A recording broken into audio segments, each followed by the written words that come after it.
Oui, je passe la parole à Madame Silvia Guzzi, en remerciant aussi Madame Golbeter pour cette intervention. Et Silvia Guzzi, la traductrice, voilà. Oui, non, prends celui.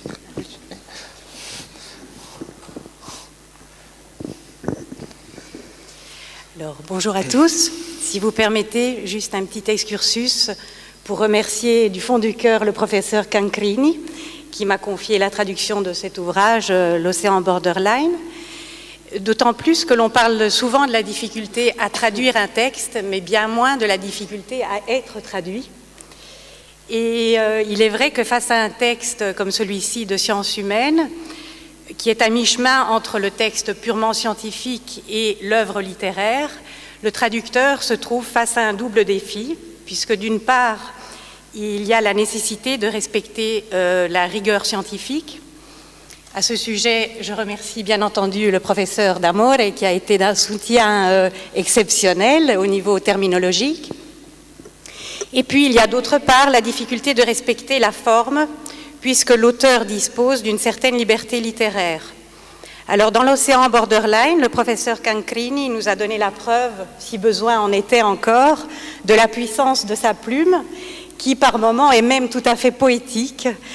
Et donc il s'agissait pour moi, et pour citer Umberto Eco si vous permettez, de dire presque la même chose dans un perpétuel mouvement de négociation et d'interprétation, non seulement du fond, mais aussi de la forme que l'auteur a voulu donner au texte. Alors pour revenir à cette difficulté d'être traduit, j'aime beaucoup rappeler l'image de Primo Levi, qui est un auteur, mais aussi un traducteur.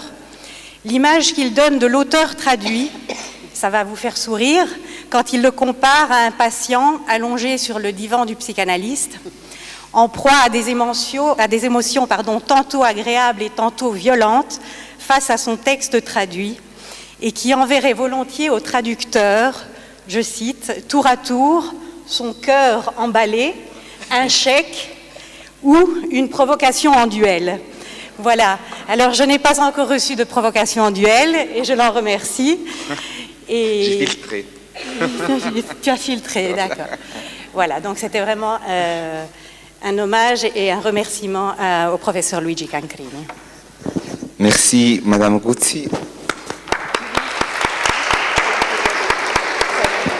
Et aussi, je voulais remercier Madame Guzzi et donc moi, nous avons travaillé vraiment de façon très intéressante et ça, c'était vraiment un travail qui nous a permis de comprendre mieux aussi des autres manières d'aborder les terminologies. Merci, je passe la parole.